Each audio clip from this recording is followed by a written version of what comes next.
Now, elephant in the room. The word is out there that Promito is right now offering shares to the private investors. You're approaching privately to raise funds. Let me call it private placement offer. And you know, Bwana Kagoni, the devil is in the details. Perhaps you need to walk someone through. First of all, even before we talk about this PPO, what is your vision? What exactly do you want to achieve for someone who is out there, maybe is hearing Promito for the very first time, you're raising funds, they want to know what exactly is this guy trying, what are you guys trying to achieve in all this? Our model is that we have a credit component much as we are doing the project management aspect. Okay. So the credit component is growing bigger as the project management is growing. And so we realize that we may get at some point and we are not able to absorb more works if we still remain with the capacity that we have. And therefore we need to develop our capacity further and bigger to accommodate the new works that are coming. I'll give you just numbers that we can use here. If you get 10 customers who need houses for 10 million only, a 10 million is an average of a 3-bedroom or a 4-bedroom, thereabout. If you get only 10, that means that credit facility they require is in the range of 100 million. If you get and those are only 10 customers are the clients who walk into this office in 2 or 3 hours, or the calls that we receive. If you get 100 customers who require same type of typology with the same ticket of 10 million, we are talking of a B. Yeah, okay, sure. All right? Yeah. Now, that is the experience that we have been having. And we realize that at some point, either we will have to choose to stop everything and tell guys, no, look, you'll have to allow us first to finish up on the works that we are overwhelmed. We are overwhelmed. Or we'll have to think on how to grow our capacity to absorb more business. As prudent business people, we chose what is best and what has been done by others, which was to grow our capacity. And we assessed how do we really grow our capacity. And we knew that the only way to grow our capacity was to transition to something bigger than ourselves. And so the idea of a mortgage company, the mortgage bank, has always been something that we knew we will get to that point when the need comes knocking at us.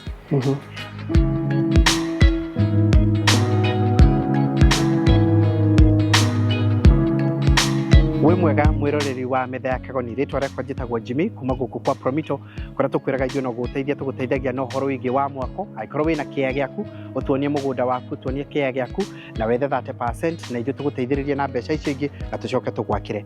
Rĩu nĩ tũkoretwo tũgĩkwĩra atĩ tũkwenda na inyuĩ mũtuĩke part ya kambuni ĩno ya Promito tũkũre tũrĩ aingĩ tondũ mũthũngũ oigire mũndũ ũgũthiĩ hanene ekwenda gũthiĩ marĩ aingĩ, mũndũ ũkwenda gũthiĩ handũ na ihenya akiona akĩo ciathiĩ gari wiki. Ithuĩ tũrenda gũthiĩ hanene na tũrenda gũthiĩ tũrĩ aingĩ. Nĩ tũkwenda gũcokia ngatho nĩ tondũ wa inyuĩ othe arĩa mũkoretwo mũgĩtia fomu cia kũgũra shares na nĩgetha mũtuĩke members a Promito. Tũkũmũcokeria ngatho mũno na mwĩ karibu mũno gwĩka ũguo nĩgetha mũtuĩke members a kambuni ĩno itũ. Nawe ũrenda tũgwakĩre, please, ihinda rĩa gwakĩrwo nĩ ta rĩrĩ. Manyũmba maya tũkoretwo tũgĩkuonia kũrĩa guothe tũraka gũkũ nĩ mwena wa Karen, gũkũ nĩ andũ tũrakĩra 6 villas cirĩ hamwe ciothe na tũrenda gũcirĩkĩrĩria nĩgetha mwene ahote gũkomborithia na onage income kuma ho. Ũngĩenda tũgwakĩre nyũmba ta ici no gũtuonia ũngĩtuonia mũtaratara no agũkombwa no ta ũrĩa wa gwetha 30% na tũkinyũkie kũu kũngĩ. Njoke nguonie kũndũ kũngĩ gũkũ nakuo nĩ kũndũ gwĩtagwo Kahawa Sukari. Ĩno nĩ apartment turaka na already 70% ya apartment ici nyũmba ici nĩ njoe cirĩ thĩinĩ wa 3 bedroom, ciĩ 2 bedroom na ciĩna 1 bedroom kana iria tũngĩta tarĩ studios na nĩ tũrĩkĩtie structural work o ta ũrĩa mũrona gũkũ. Na rĩu nĩ tũrenda gũkwĩra atĩ ona ũngĩkorwo ũrenda kũgũra arĩa mugaga mũrenda kũgũra ready made kwĩna approximately 30% ya 3 bedroom na 2 bedroom itigarĩte. Tũriganĩtie ro haha na estate nene mũno ĩtagwo Northern City gwĩcia nĩ ũramĩona nĩyo tũriganĩtie nayo. Ũngĩkorwo nĩ ũkwenda kanyũmba wĩ ũkwenda kũgũra no ũhũrĩre thimũ nĩgetha tũkwĩre thogora nĩ ũrĩkũ ũkabuke oro rĩu. Mũtaratara ona wa ici no ta ũrĩa whether 30% icio ingĩ twire tũkũrĩha atĩa tũkwĩre nginyagia limit ya kahinda karĩa tũngĩkũhe na nĩgetha wĩgĩre kamũciĩ gaku angĩkorwo we ũkwenda apartment we ũtakĩrĩ na kĩa nawe no ũtuĩke nĩ ũkwĩgĩra ta gũkũ. Mũtũhũrĩre thimũ citũ nĩ 0729506506 0729506506 mũtũhũrĩre thimũ mũtwĩre nĩ ũkwenda ũtũnyitane na njĩra ĩmwe kana ĩrĩa ĩngĩ. We ũtagũrĩte shares kũringana na ũrĩa ndĩrona no cithire mbere na tondũ twĩkĩrĩte policy itũ nĩ first come first serve. Please ndikwenda mũndũ no mwaka hingũrĩrwo nĩ njũĩ amwe nĩ mũkoretwo mũkĩnjũria kana no njeterere nginyagia December na kũrĩa ndirĩ na hinya wa kuuga ũguo no ũngĩhota oro mbere please secure them as fast as possible nĩgetha ũtuĩke ũmwe wa Prometo. May God bless you. Thank you.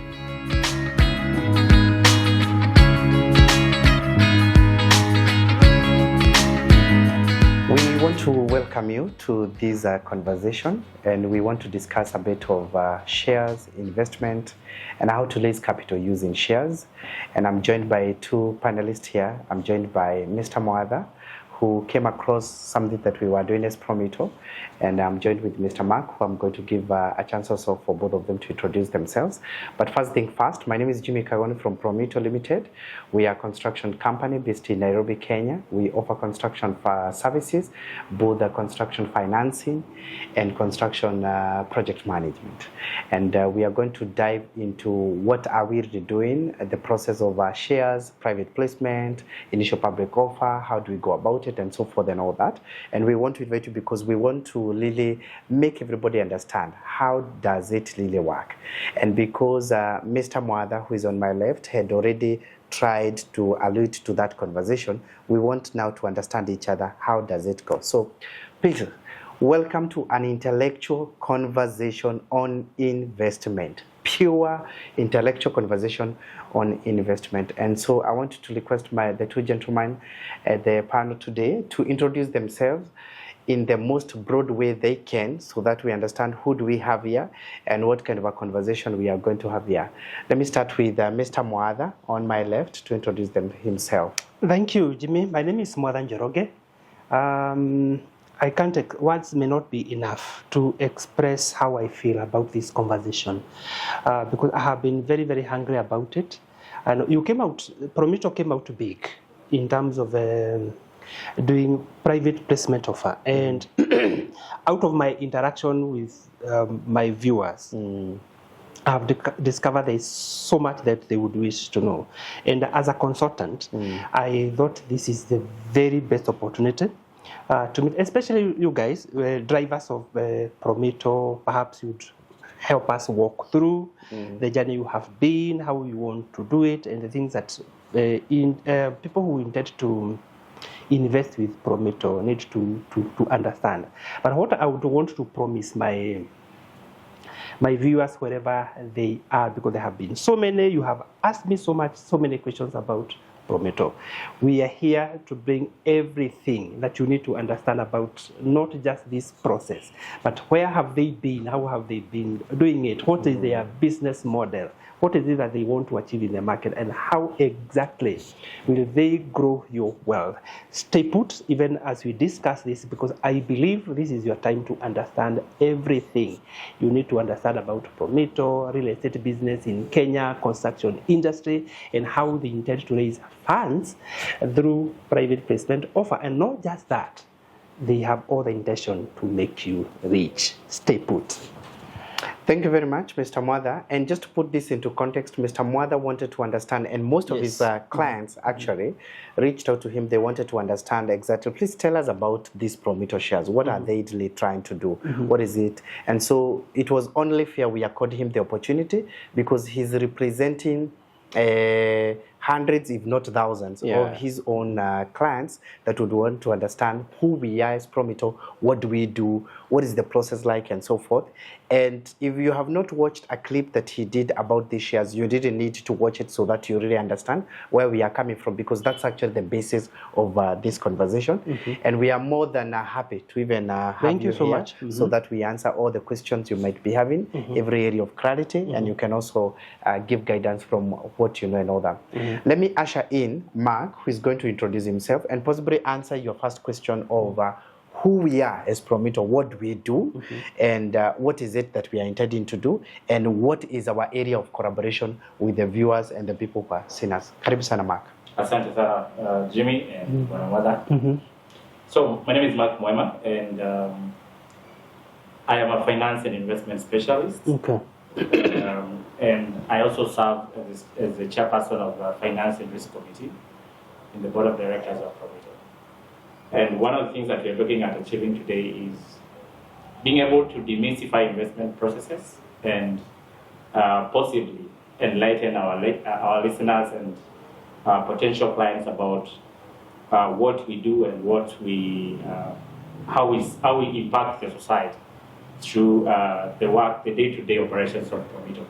And just to put it in a nutshell, Prometo is a company that is serving a very unique market segment when it comes to real estate.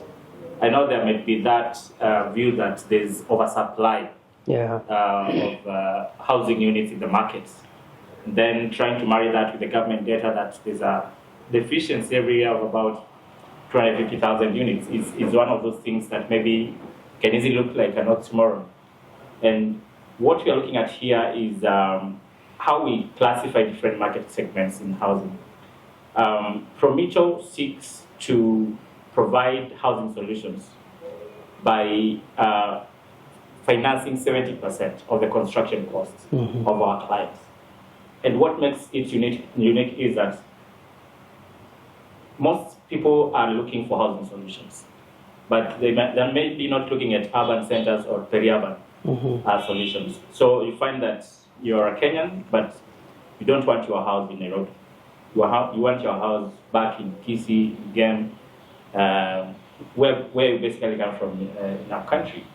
And even some of them have got properties in Nairobi that they'd like to develop, but there is no matching financial solution on how that can be mitigated.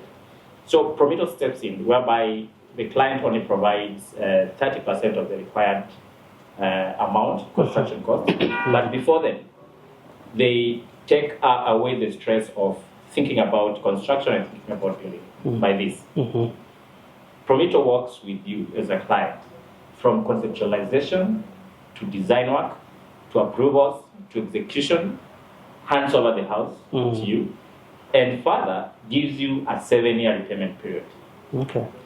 What this does is that it leverages on your purchasing power as a customer, such that you can easily plan for construction and plan for your housing needs.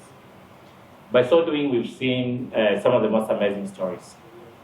Children honoring their parents in the houses. With houses.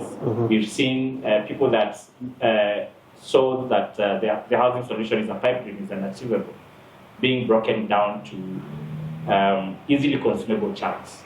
So basically, that is the space that Prometo is serving, and by so doing, we are not only applying this in residential, but also in commercial. And we are hoping that as we move beyond, or rather, as we move forward in our investment journey, we'll be seeing more solutions still coming up, and very strategic partnerships in the same line. So, in a nutshell, what Mark is saying is that for your eligibility, if you have a clean title and you desire to build on that particular property, and you have the ability to lease 30%, and you have the capacity to pay the 70% in a period of 7 years, you already qualified for a service at Prometo. Okay. We looked at the market and realized, like he was mentioning, that the services that was available then, you needed to be, have we prepared for you to even get the service? You need the architectural plans, you need the structural plans, you need the approvals, you need the variation, you need all that documentation upfront. And then we decided, how about if we come even closer to where you are, where you do not need to have all that, you just need to have a desire. So with a desire, then we can put the concept together, we can work together with you, and our model is quite simple. You express the desire, you reopen for your construction account, we visit your site, we prepare a BQ for you, we share with you the BQ, you can pick the design from our portfolio, if you want us to design for you, we design it for you at a small fee, whether it is commercial or residential. Then we ask you to press the 30%, and then we allow you to pay the less 70% at a period of 7 years maximum on a 12% reducing balance. Okay. That's what we have been doing. It's not what we are intending to do. That's what we have been doing. We have handed over properties. People are living in their own species, courtesy of our model. We have active sites that are ongoing right now, same process and same model, nothing else. But of course, we also find so many of the clients who come to us. Their problem is not money or financing. Their issue is just that project management headache. Somebody who is willing to put that entire team for you and just do that without involving them, such that can I get an architect from you guys? Can I get a QS from you guys? Can I get a project manager from you guys? Can I get anybody else that I require, such that at the end of the day, you will give me a complete house, a complete building, a complete development without my involvement. And that's what we have been doing. And we decided to go for that particular segment. Just to emphasize on something that he mentioned. Now, the data that is out there from the Bureau of Statistics is showing that we have a deficit cumulatively of 2,250,000 every year. Every year. Now, this is the registered. We want to imagine there are quite a number so many of them not unregistered. So even the number is quite conservative when you look at it at that point. Yet people, day in, day out, if you see the urbanization, and Mark was alluding to this, if you see the urbanization that is happening on a daily basis, then you realize that that deficit can only be skyrocketing every now and again. And the issue was, then how do we really assist people with affordable homes in a way that is stress-free? Because if you check the mortgage penetration in Kenya, we are talking of 27,000 only registered mortgage facilities in Kenya. And you got to ask yourself then, what is that is limiting people from qualifying or for going for these mortgage services? And you realize it's quite simple. I mean, the processes are already stringent. The qualification eligibility is also too high. Not many people can fit there. And number 3, we do not have a tailor-made system for Kenya, and we decided to go for that tailor-made system. I hope that makes you understand now who we are and all the, what we do and all that. But over to you. But perhaps for the purposes of making our viewer understand, in the construction of mortgage, let me say mortgage industry, government is out there pushing affordable housing. How do you see yourself in light or in line of what government is doing? Because I don't know whether you have that muscle to compete with what government is saying. They're talking about affordable housing. Are your houses affordable? Is this process as good as one being offered by the government? One, the affordable housing concept is really a good one. Yeah. And one of the things that we really appreciate that program, especially the government, is the fact that they are making it very simple, very, very easy for some of us who maybe, because we are seeing more and more families moving to urban centers who are not able to qualify for that overpriced apartment in the suburbs, have a very strong fallback position. And also addressing the issue of slums and semi-permanent houses coming in into major cities. What Prometo does actually complements the affordable housing program. And what by so saying, we are looking at someone, because under the affordable housing program, based on the setup and lifestyle of our clients, someone might, yes, I need a housing unit, but I need to be a little bit, to have some bit of say in how the sitting room should be placed, in how the floor plan should look like. And again, I'm also looking at flexibility, not only on what goes in, but also flexibility on maybe who I choose to be my neighbors. There's that element of premium, a premium segment, slightly this is purely from an experiential perspective. It's not on pricing. Okay. Now, on pricing, we actually looking at the cost per square meter. We are at par with the kind of rates that you'll be looking at affordable housing program. And how we've been able to achieve that is by looking at the value chain, the construction value chain. You've seen cases whereby the contractor is front-loading on the cost of materials and every other input that comes with construction. So what we've done is that we've optimized the value chain and the Prometo and made it possible to be extremely competitive within that market segment by looking at the supply chain optimization and also the amount of time it takes to deliver it. But maybe Jimmy could add more. But maybe before we go to Jimmy, perhaps you could tell us, a few players in the industry are saying that the government is affordable housing is likely to push private players out of the market. Do you see that happening to Prometo? Maybe. I'm happy that we have this conversation, and for the first time, now it's not street conversation or bar talk.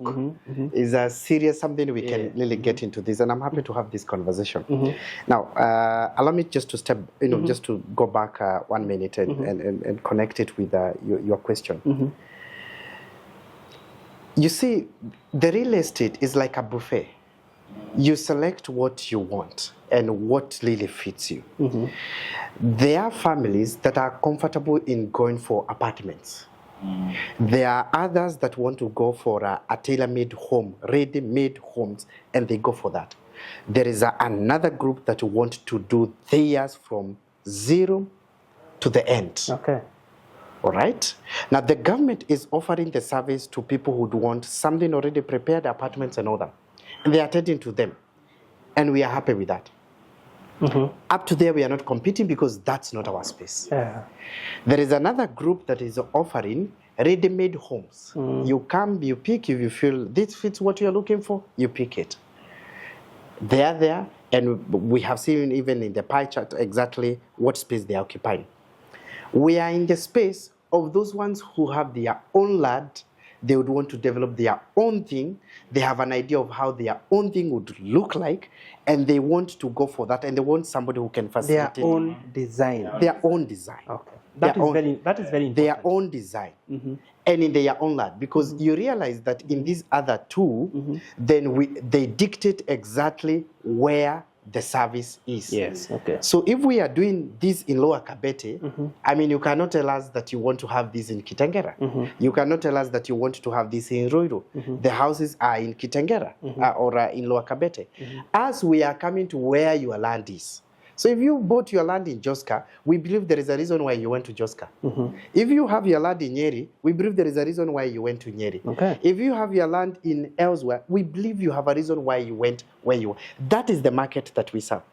So we are only complementing each other because equally the government is not building for people in their own species. It's doing it in their own land. And so if you feel like it's convenient for you to get an apartment in Gara, you go for it. All right? So we are purely complementing each other. Now, coming to the other question that you had mentioned, and I just want to connect it with the affordability aspect. We cluster our designs into three. We have what we call the standard, the hybrid, and the high-end, just to make sure that everybody is served. Now, the standard is purely what we find well, good, complete, and all that. It may not have all the fanciness and all that, but it's something that can serve you.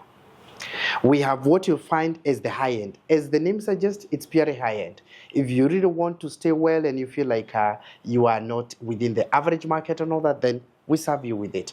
It comes with from the floor, the type of the paints that you want is more of a Wallmaster. The finishes, all the finishes are high end, so to speak. And then there is a mixture for people who want like, I may not afford everything in the high end, but again, I don't feel like I want everything standard, and we offer them the hybrid.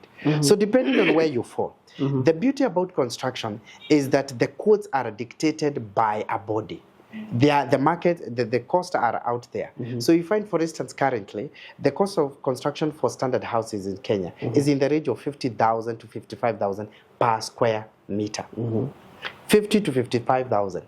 For the longest, we have actually been offering that at 45,000. We actually trying to catch up with what the market has. The high end is from anything 70,000 going up, depending on what you are calling high end and what you really need. You know, if you want mahogany doors, if you want, the gypsum from these or the other countries and so forth, then the hybrid is a mixture of what we agree. You could choose some few items and say, these ones, please do this or do the other. So, for instance, if it comes to the wall, to the painting, you say, I want a wall master. When it comes to the sanitary items, you say, I want items from this manufacturer. And then we can just have a mix so that we just make your house to be better. So we are complementing each other, and it is huge. In fact, many people need to participate because we have not even scratched the service. We have not even scratched the service. If you see the data that we are referring to, and we are saying that this data is very, very, very conservative, extremely, very, very conservative. I mean, if you asked how many people critically who would want to become homeowners, you'll be surprised. We are having an oversupplier of tenants simply because there was no process of offloading them. And that's the space we are serving. That's what we really want to do. And and so far, so good. We have had quite a number of people. And like I mentioned, and I think Mark had mentioned in his earlier statement, is that we combined that integrated model of project management and financing. Not many places that you go and find those two together. It sounds unique. Yes. It's very unique. Yes, and we realize unless we come up with something that is homegrown, that is serving our people, if we just borrow everything else, it may not work. And possibly that could be the reason why even the mortgage penetration has been at the lowest. Yeah, in the market, perhaps you could help us understand this. There's a lot of information going around, especially in construction industry. A few people are saying real estate doesn't have that good return. So it's making some investors hesitate to get into the market. I've had people having this conversation. It's not always good to have your own house, to construct one or to own one. I'm sure you may be aware of that conversation that is flying around. And for an investor or a potential investor who want to get into real estate, maybe either through this model or through a model like REITs, where people are pulling resources together to engage in a real estate activity. Either they are buying land, they are doing construction. I want to help me understand, for an investor who is out there want to engage in real estate business, and more specifically in Kenya, now that you are a key player in the industry, what would be your word? Do you want to go first? Very interesting. Yes. So, whether there are good returns in the real estate? Oh, yes. Oh, yes. And it all goes back to what exactly, and I get the feel that you're actually now looking for people who want to really invest in this for commercial purposes. Yeah, for commercial purposes, yes. Now, I'll start with the one that is easier to understand, the hostel model in the country. There is serious money in the hostels. Hostel model. The deficit that we are seeing around the country is huge. Thanks to the universities and the tertiary colleges, many of them, because that accommodation is needed. All right? Now, let me compare for you 3 areas. Somebody who just wants to do rentals purely for tenants, somebody who wants to do student accommodation facilities, and somebody who wants to do houses for sale. Because I believe every investor would want to look like if I was to put up something. Now, the 3 of them, the demand, which is my first point, is that the demand is almost equal. I mean, depending if you have done your feasibility study very well and you know the location and all that, demand you should be able to serve. I mean, if you have done your feasibility study very well and you are doing a hostel student accommodation at the right place, at the right location, then it's more or less the same in terms of even for the tenants and so forth and all that. However, when it comes to now the charges, whether it's on monthly, weekly, or depending on annual and so forth, and what you want, my take is that when you go for the tenants, just the rental apartments income, I'm just trying to try and simplify this for anybody to understand, is that the rental incomes, the research that we have shows that it takes an average of 9 to 12 years for you to recover back your investment. 9 to 12 years for you to recover back your money. 9, okay. 9 to 12 years. So if you put up, let's even simplify this for our viewers. If you put up an apartment and you sink in approximately 30 million Kenya shillings today for an apartment, maybe with 20 units or 30 units, it will take you 9 to 12 years for you to recover back that money. I know, especially from where I come from, it was so, the owning rental income facilities is so esteemed. Yes. Such that it looks like you have made it if you have 1 or 2 and so forth. But it's good to really understand that aspect. Number 2, so in terms, if you're asking me, like, and this is my personal view, it may not even be referenced anywhere. If you asked me, then which one would you really recommend? When you do your study and your feasibility and you realize like this is a good place, where you get your conversion very fast, if you are doing apartments for sale. Okay. But however, you got also to be very sure that you are going to be able to sell them as fast as possible. Because where the challenge is, if you are not able to convert that investment into returns as fast as possible, if it's going to delay, then the time value for money and other factors are really going to catch up with you, and definitely you realize that you delay your money. There are guys who are going for student accommodation, which is now looks like the spicy part in terms of the real estate, and it's working out very well because, first of all, a very small space you are able to get much of it. I mean, I see like most of the hostels, they're able to keep like 4 students in one room with the facility, and if you see the charges they put on monthly basis, quite something.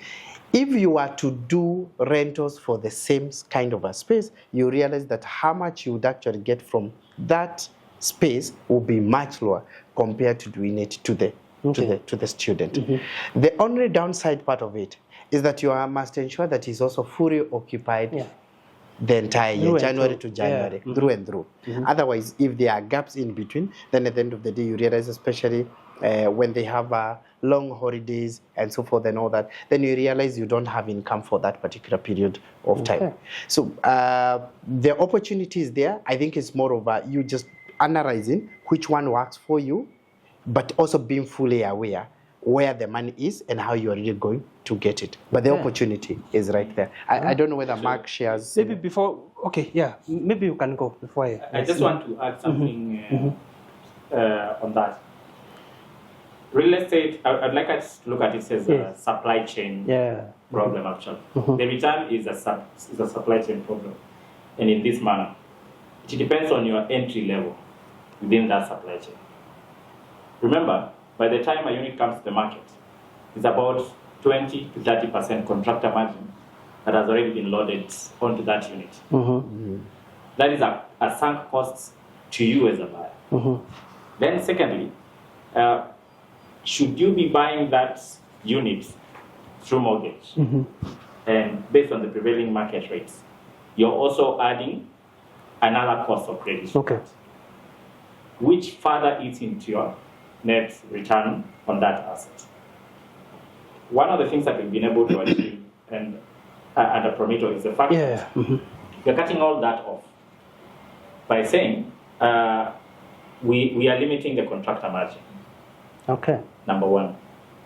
And that's why we're able to achieve up to even 5,000 shillings rate lower, that is per square meter, based on the prevailing markets. Number two, there is a bit of, if you're purchasing this, let's say it's a purchase or a construction, if you're doing it through a mortgage or credit, you need to look at how it is being priced.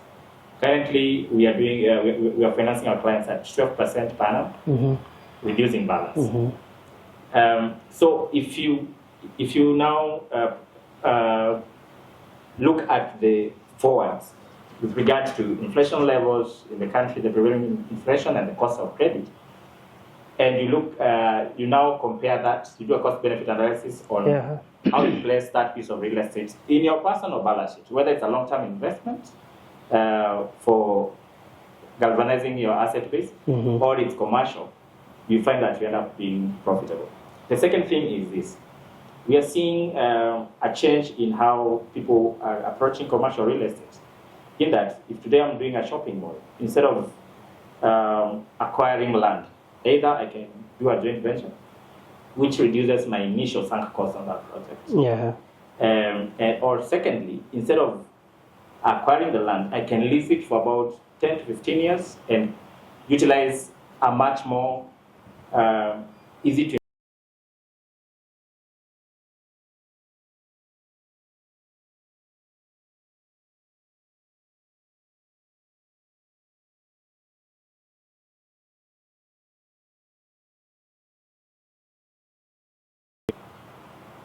and based on my return on assets, I'm looking at 6%.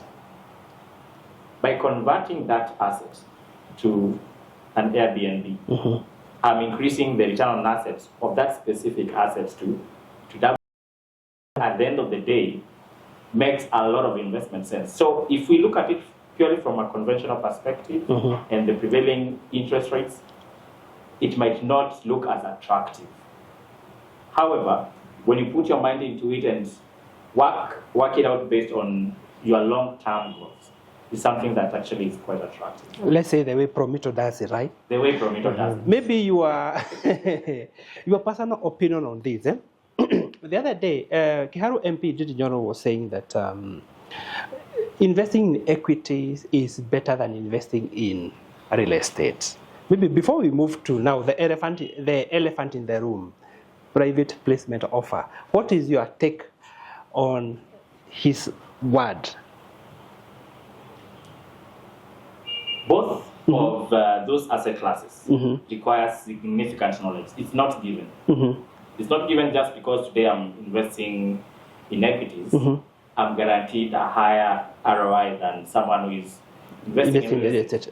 Actually, there's a real estate class that most people don't talk about that can even give returns of above 30% per annum. Oh, really?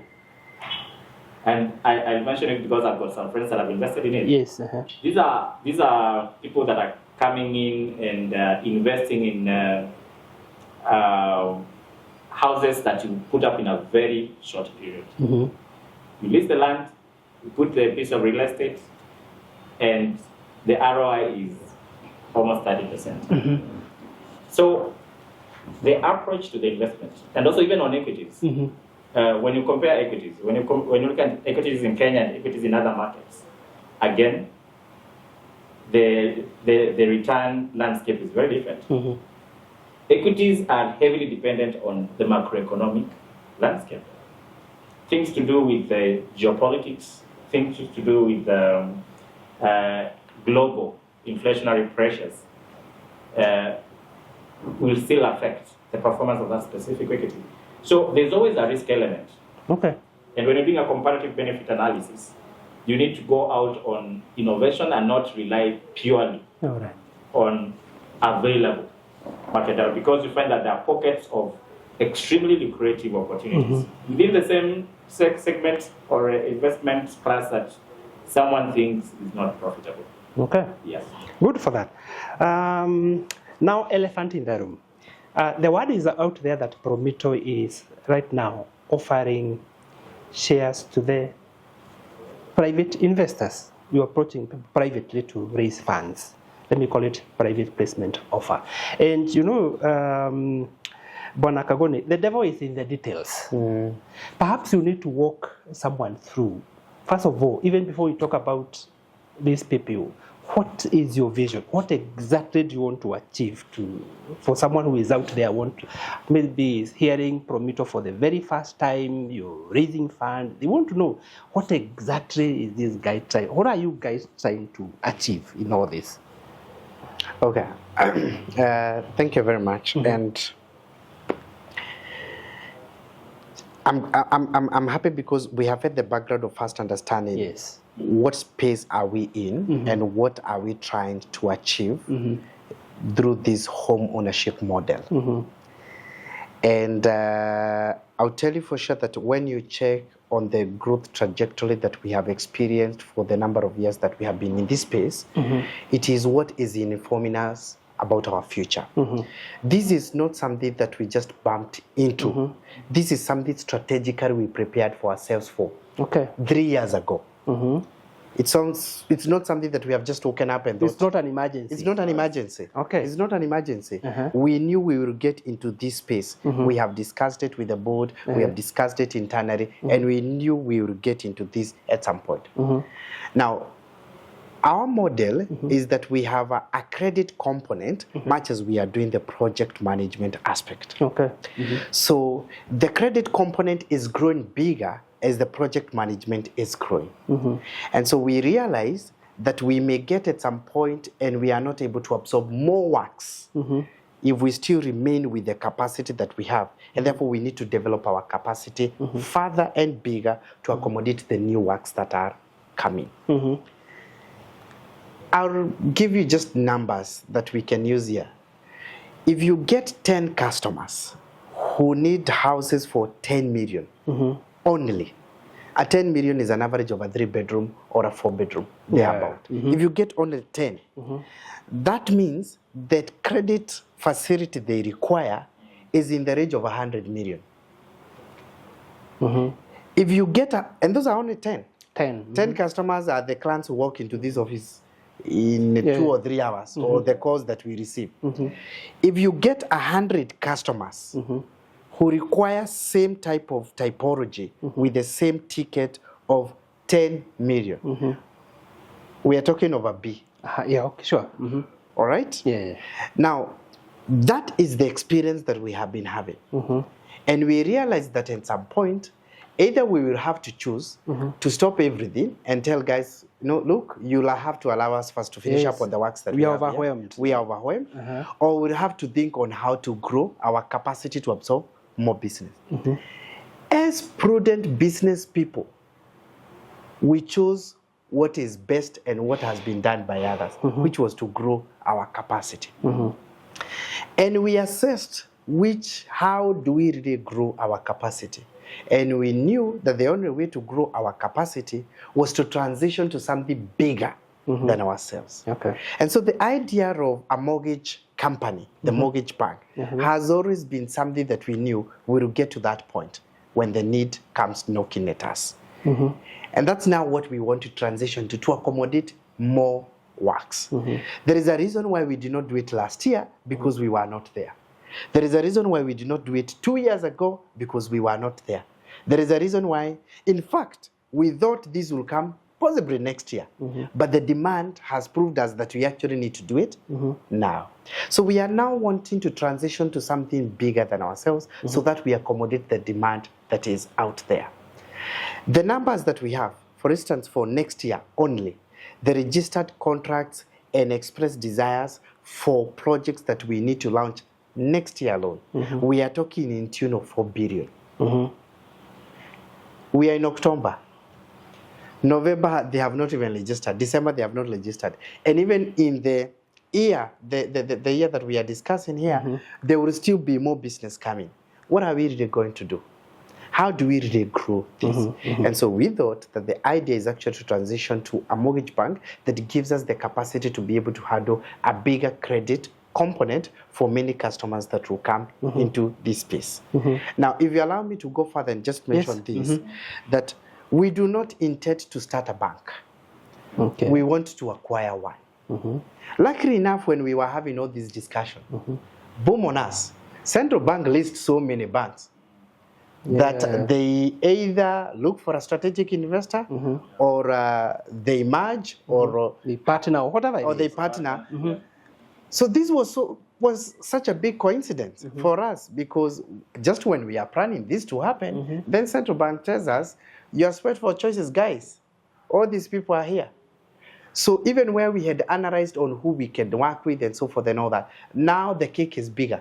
We are now trying to check, where do we even start? Who do we even work with? Because the choices are right here. So we are not starting one. We want to acquire one and model it to going into the future. Okay. Now, luckily enough, reading from the people who have done this in the past, we have realized this is a very good model. We have already studied a bank like the Crystal Bank in Nigeria and how they actually evolved to even acquire UBA Bank and what they are today. We are reading a lot from a company like Equity Bank that has gone to DRC, acquired the BDC bank from there. They have converted it to the model of Equity Bank. Now it is the Reading Bank, right there. So this is not new. We are just following on the footsteps of giants and people who have been successful into this. We have taken our time. It's not an emergency. It's not something that we woke up and thought, do we need one? Hold it there. Yes. Does Prometo has what it takes to acquire one? And I would want you to support looking at it this way. Perhaps in terms of the financial mass, or in terms of quality, let me put it that way, quality of the directors that we have right now, organizational structure, do you have what it takes? Because it is one thing to have a bank being sold out there. It's another thing to have Prometo on this other end. Do you have? Would you look at me in the eyes and be a mother? Yes, we've got what it takes. And perhaps you tell us, as we progress, why the PPU? I know we are tempted, both of us, to go, but go in Mark, first. you've been quiet for some time. Go in. Perhaps. Since the team league actually, yes, even be better placed. Okay. Because I don't want to brag about the capacity that we have in Prometo, especially with regard to understanding the market segment that we currently are in. I can bet that there is no institution in this country that has perfectly looked at construction the way we've looked at. Oh, okay. To the level of not only mapping the macro indicators within this market segment, but going into the details of the micro details like time and the cost saving per hour within that specific sector, and documented within a system that is constantly giving you real-time update on whether you are above cost, below cost, and of course I'm doing both materials and time. So having done that and plugging it into a system, and the other bit that would be of interest for our viewers is the fact that we are already operating as a bank. We have a loan book. It is managed exactly the same way a bank would manage. Okay. Looking at the cash adequacy ratios and all the liquidity ratios that we are supposed to be looking at to make sure that we are constantly supporting projects. And without disclosing which institutions, there are banks that are so much interested in getting this model to be part of their ecosystem. Of what they do.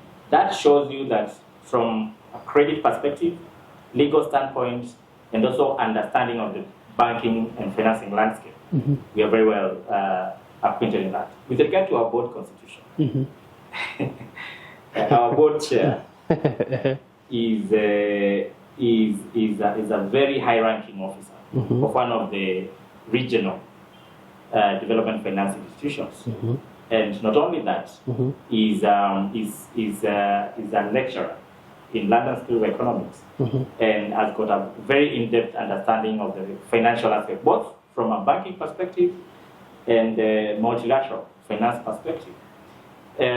My background, similarly, I'm a trained economist, and not only a trained one, a practicing one, with a very in-depth understanding of of finance, and at the same time, the different indicators that we need to be looking at within the banking circles, having advised even commercial banks and governments on matters finance. One of our other directors as well she's been working with Apple, leading AI. Oh, You know, okay. so and above that, she's been working for which state? State of Arizona. State of Arizona and the United States. So we are basically cream de la cream when it comes to having the right skill set in propelling this bank. In short, you're saying you've got the capacity, you've got the muscle, you've got the brains, you've got experience, you have everything. And the understanding. And the understanding of the market. Now, maybe, Jimmy, walk us through the PPO process. I know most of the viewers really, pardon me, they are quite ignorant about what PPO is. Why are you doing this? How is it done? Does it fit into legal requirement? I've had people talking about so many things about Prometo and these processes. And I have seen you out there promoting the processes. Exactly, if you walk us that journey. Okay. Yes. Now, maybe just to mention on something that Mark left. The team we work with, they have very decorated lessons for what we are doing. Okay. And from day one, we have always operated like a bank. Oh, okay.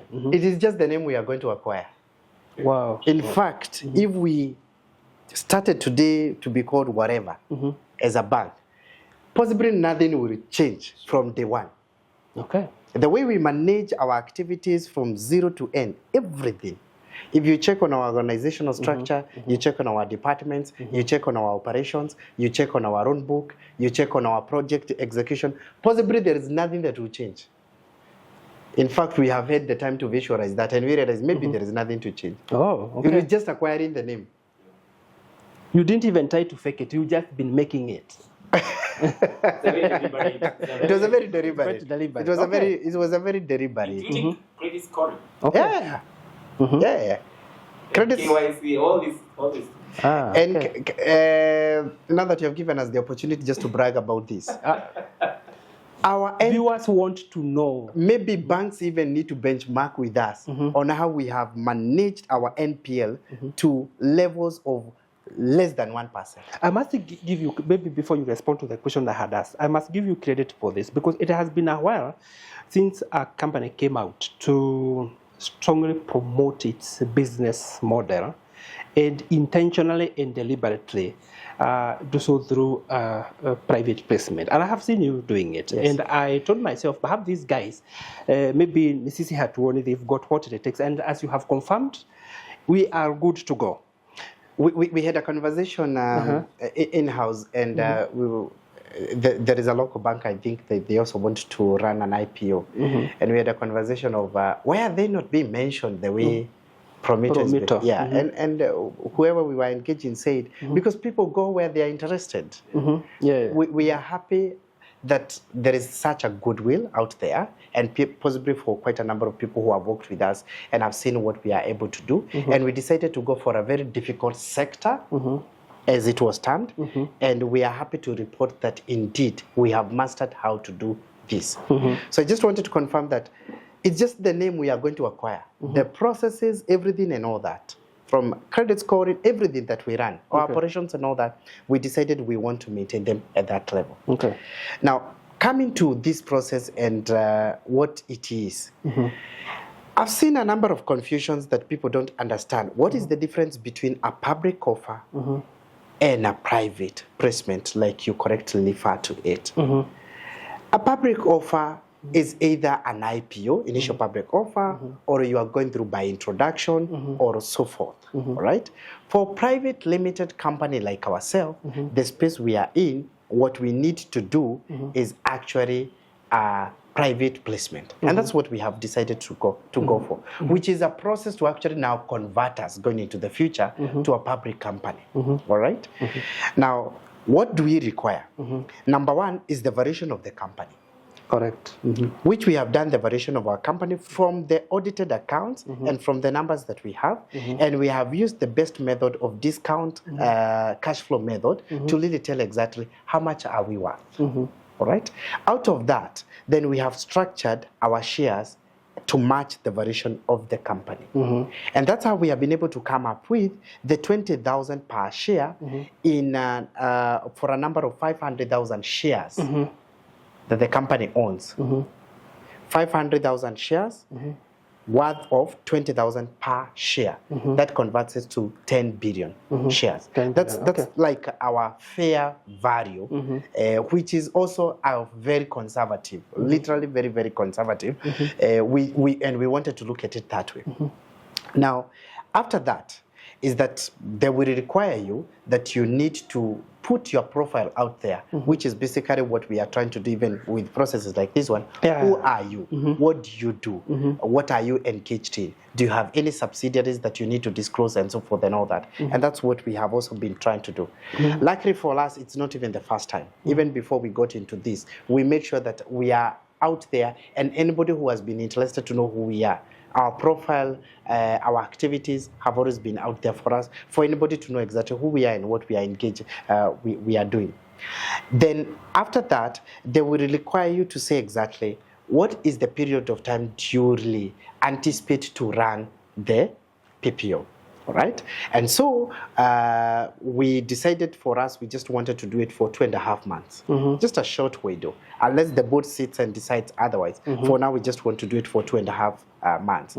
And opening on October 13th, all the way closing on December 30th, when we are supposed at that point to have a clear allotment of who has qualified for this. And thereafter, we are able to issue share certificate to the new shareholders who are going to come, and immediately after that, now we can register the CR12, the CR9, and all the other CR that we need to register, so that now people appear where they are supposed to appear. Yes. Then the other items that they will require is that we needed to file this with the Capital Markets Authority, just to notify them that indeed this is running and all that, it's not, and all that, which we have already done so. And just done notification with the Capital Market Authority? With the Capital Markets Authority. Have they okayed the process? Normally what they do is that you just need to notify them. At this private placement. At this private placement, you just notify them. That you're doing it. Yes. Then the other bit is, whatever you are offering, the minimum can only be 100,000. Because they assume that you're going for targeted people who know you and who understand. Most of the time is your customers, your friends, your business associates, your staff, and anybody else who understands. That's why it is time to be private, because it's not out there for the public. And therefore, for it to be healthy, I would understand the rationale why they had to put a minimum of 100,000. So we have also... Let me get this one here. Who determined this 100,000? Is it you or? It's the guidance by the Capital Markets Authority. Yes, there is a framework. There is a framework. So that's how we decided that the minimum you can buy is 5 shares. It's 100,000. That means it's not for everybody. It's for people who really. And I want to imagine the rationale behind it was that anybody who is putting their 100,000, they fully understand the company they are committing themselves to going upwards. They also need you to say what is the maximum are you offering. Like for instance, in our case, we have said the maximum is 125,000 shares, converting that to 2.5 billion. Per entity or per entity or per individual. Individual, okay. 2.5 billion. 2.5 billion is the max. Okay. Anything in between, you are more than welcome. Okay. Of course, they will require you to have an application form, so that it was not just a word of mouth between me and Mr. Mwada. It is something that he applied, filled, and signed and said, I think I'm interested to be part of what you're doing, guys. I would want to be, in this. All that framework is readily available there. And that is exactly the one that we are for. Do you have a specific number that you are targeting, or you're open to whatever number that comes in? Now, the beauty about it, and this is very interesting because we have had strategic investors who would want to just clear everything and tell us, forget about what you do not forget about the masses. Yeah, forget about the masses. Why don't we just have this discussion and all that? But we also wanted to involve people, just to work together with people who have been there with us. I've seen, and this is a discussion and Mark can confirm it, I've seen businesses lose their authenticity simply because a strategic investor came in and came and influenced everything else, simply because they just brought the money to the business just alone. And the business lose its authenticity, their model and everything and all that because they want to match, We didn't want that. Okay. We wanted people who really understand. And so we just opened it and say, much as we could be interested with strategic investors, we are not limited, but then please, can they limit themselves such that in a way we do not want to lose our authenticity. We do not want to lose who we are. Then the other bit is that we needed to come up with a prospectus, all right, which we have come up with one. That really highlights everything else that need to be captured in it. And we have done one.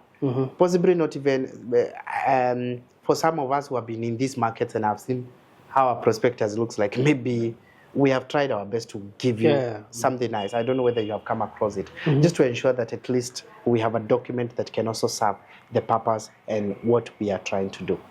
So this is not new.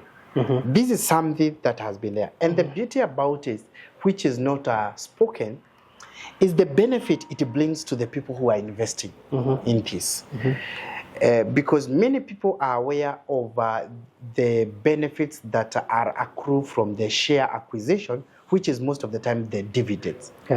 But rarely do we speak about the other benefit, which I believe is even major, which is having shares and a shares certificate or during the pre-listing period, and the benefit it comes with for splitting. The capital gains. The capital gains. I was having a meeting where I was telling people, when we discuss the billionaires of this world, the Jeff Bezos, the Elon Musk, the Warren Buffett, and many others, and how they got rich, we only emphasize on the business they were doing.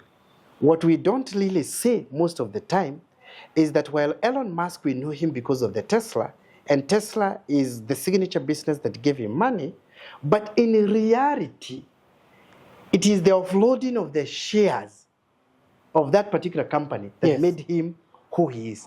It is not the number, it's not the number of units that he sold.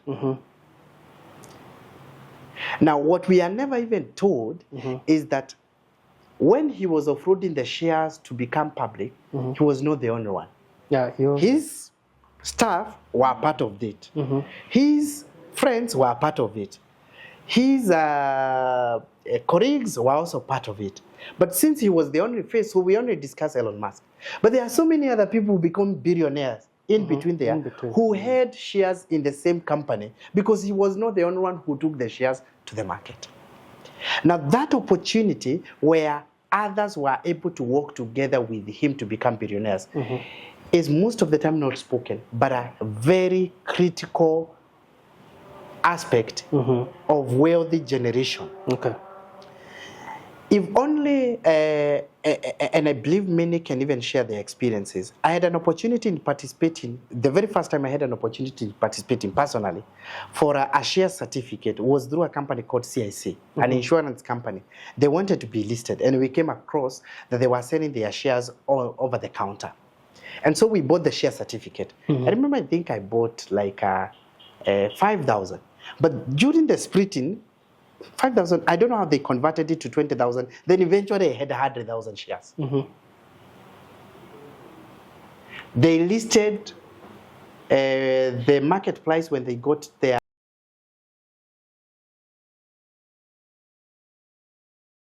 liquidated immediately.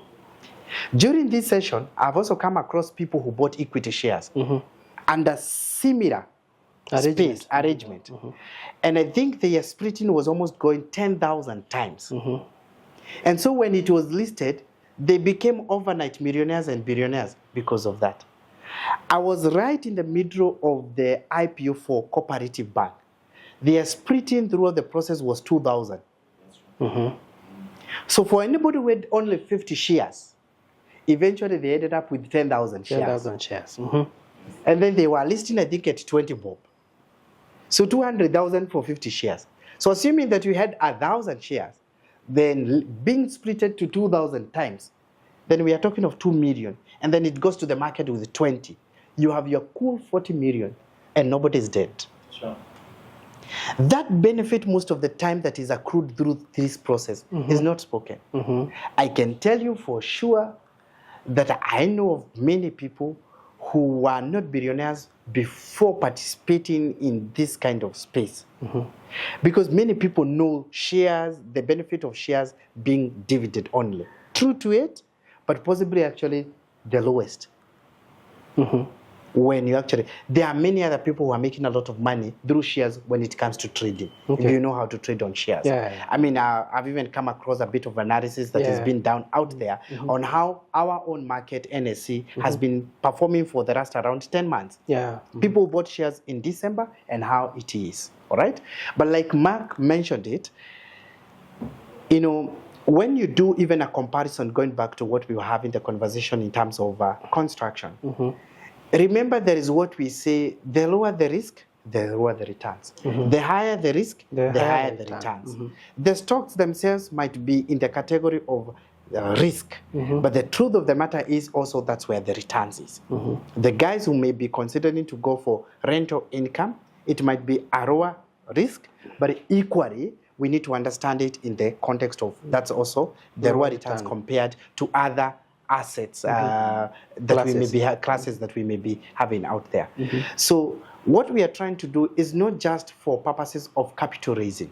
It's also creating an opportunity for wealth generation if you understand what it means to invest in shares like ourselves as we walk the journey to the market. I know there is a process between PPO stage and the IPO stage if you intend to go public, and I thought that is the process you intend to pursue.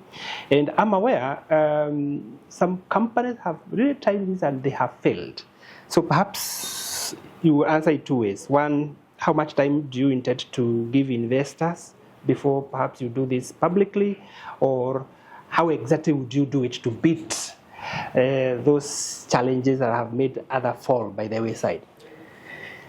I'm aware of companies that wanted to really be listed as fast as they could, but then some reality checks could not allow them. Because if you don't get it well on the par value aspect, then you miss a huge benefit when it comes to splitting. The problem is most of these companies diluted the share before it was actually going to the IPO. So when they restructure this, they realize then you have already diluted the share that much. Many people are asking, why is the share 20,000? They don't realize it's because it's the richness in the poverty of it. That the quality. The quality. The quality, actually, that's the word. The quality. That gives you the opportunity to really split it as many times as possible. Most of the companies that I've come across, when you check exactly why is it that you're not listed, yet the NSC is open every day, I mean, why don't you just apply? You realize it's because they realize, wait a minute, we have diluted our share so much. One of the things, if I was an investor, I would look at is what is the level of dilution? What is the level of quality of the share that you are selling? If, I don't know if this is a good example, but just to make my point. If the share you are selling before the share, the listing, is below 100 bob, that means that share is over diluted. I would really want to know when you structure it, how many times do you see it being splitted? Even at the minimum. That's right. Even at the minimum. So what we have tried to achieve with that is to make sure that the quality, the richness of the share itself is quite compact, such that by the time we get now to the splitting stage, then we have something to really split. Like how much time? I want to understand how much time. Now that leads us to the leads us to the second. So I was trying to answer why do I think others have not really managed to be listed? It's because that reality of the dilution of the share, and then they realize unless now we achieve more value in the balance sheet, which takes quite a bit of time, then we have no opportunity to really give what we promised. Now, as we have achieved that, at the perception period, before we even get to that level. So that means, unless when we get the shareholders decide otherwise, even tomorrow we can be listed because we can give you what we are promising. Okay.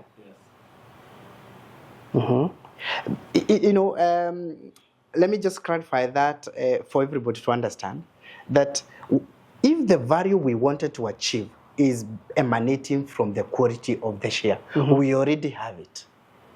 Unless there could be another reason that we decide to hold, even tomorrow.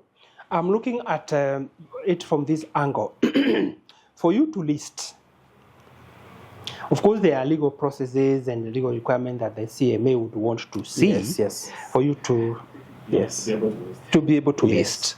So I would want to, within this period, that's the question I was asking, for you to be able to meet every condition that the CMA will place before you to allow you to list, how much time would you require so that an investor can be prepared in the mind between now and the next 1, 2, or 3 years, you'll be getting there?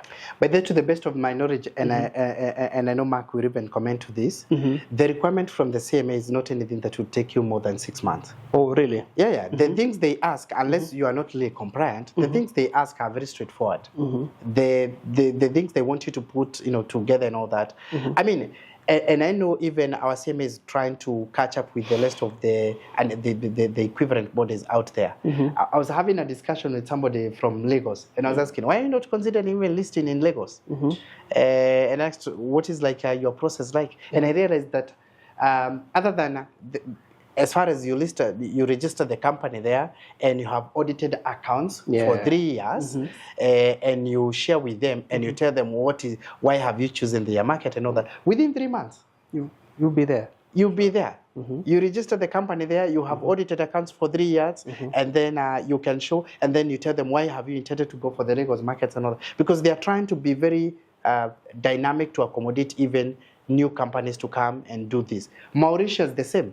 I've seen people go and look for how they can be listed in Mauritius very, very easily. So the process that the CMA set is a very straightforward. I mean, appointment of lead transaction advisors, whether it is illegal, whether it is in the transaction itself and all that, it's something that you can put together unless you have not really visualized, or rather, you have not really been compliant. If you have had audited accounts, then you press it with them. Then how have you structured your shares? You share with them, they look into it, they verify and see that indeed it actually matches what they would actually expect and all that. Then it's something that should be very, very, very straightforward. I believe the reason why any company has delayed had nothing to do with the authority. Oh, okay. It had everything to do with the in-house business. The in-house business themselves. Where they realized then we need to build our book first so that our NPV matches what we are offering on the other side. So when your net present value doesn't match, then you realize tutauza kitu kidogo sana. Ama we will not really be able to get what we are looking for. I believe that most of the companies that are not listed, I don't think the problem was the authority. I believe the authority has always been open, and it has actually made it very, very easier. And I know there are others, sorry to say this, they announce so, but it's actually their way of marketing themselves to a strategic investor. Okay. Because anybody who says, I want to go to IPO. And that is not what Prometo is doing. We actually shutting off strategic investors. Okay. Maybe, Mark, maybe there's something that I'm sure it is in everybody's mind. What is the safety of investors' money? Is there any sort of guarantee? Like somebody who has 100,000 Kenya shillings or 1 million Kenya shillings or 1 billion Kenya shillings, what is the safety of their money? Would you guarantee them?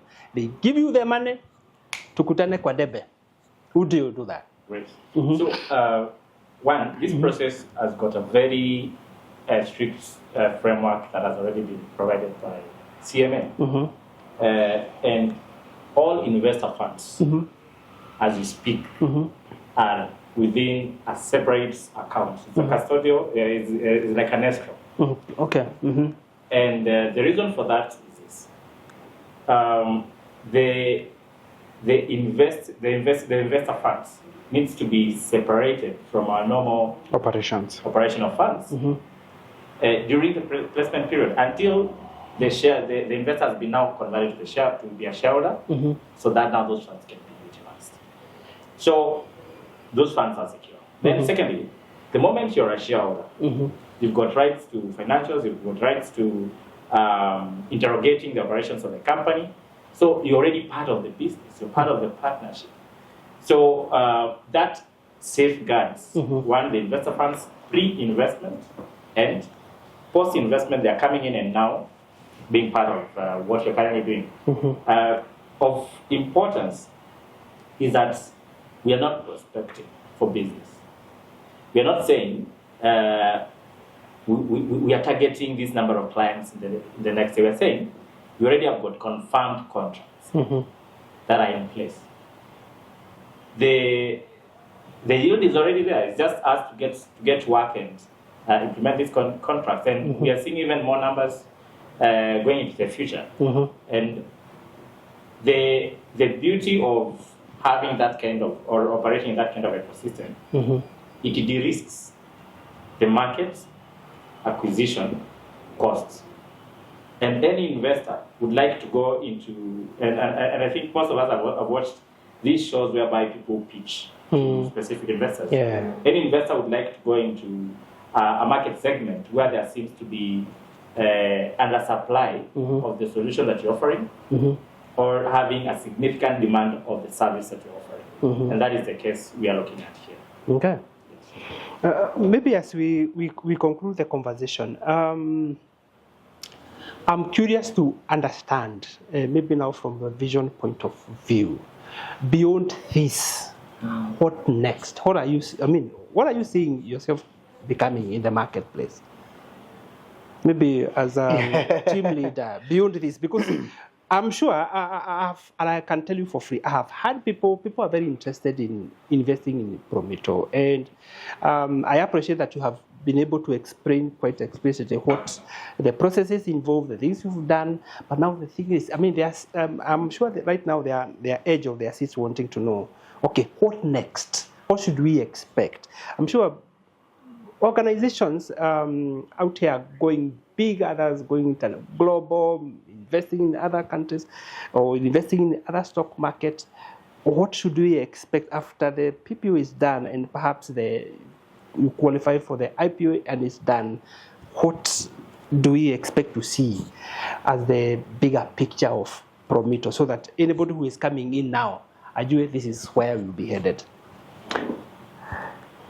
First and foremost is that, and we appreciate the interest that is out there with the people who want to become part of Prometo, and we want to welcome them. We want to tell people that, and it's actually even in our prospectus, we actually want to command above 60% of the market. Okay. That's what we want to do. But beyond even Kenya, the home ownership deficit is not just a Kenyan problem. It's something that is facing across Africa. And we want to expand. We want to become regional. And we have started even scanning other places where we can go and do this. Because this is not just a Kenyan problem. It's huge, it's beyond. So this is just a headquarter of solving the problems. But soon and very soon, you will hear us in Uganda, you will hear about us in Tanzania, you'll hear about us in Zambia, you'll hear about us in Ghana, you'll hear about us in many other countries.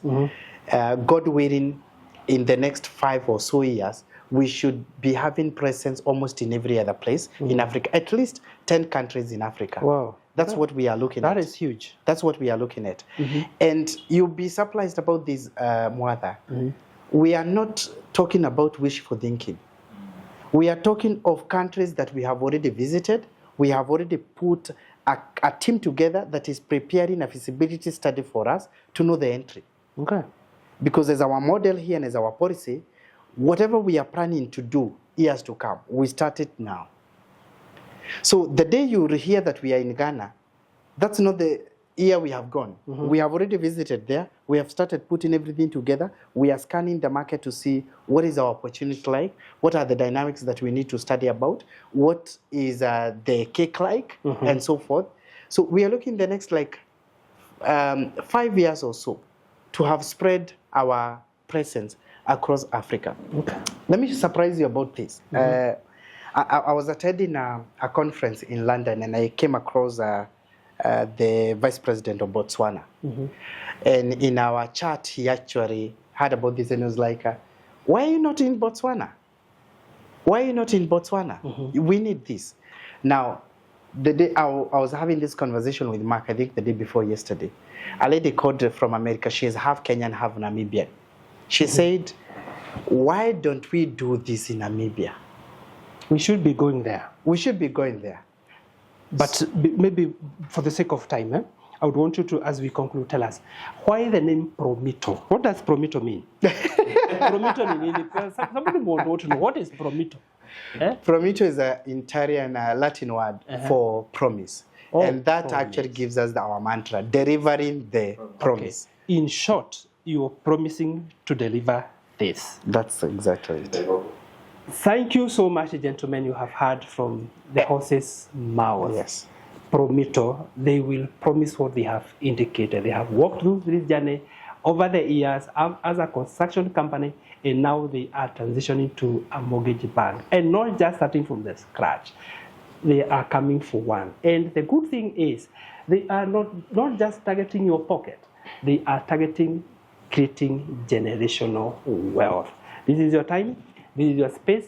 Let's go Prometo through private placement offer. And as you have said, it is not entirely for a long, long time. It will be ending on 30th of December. Is that right? Yes. Thank you so much, and God bless you.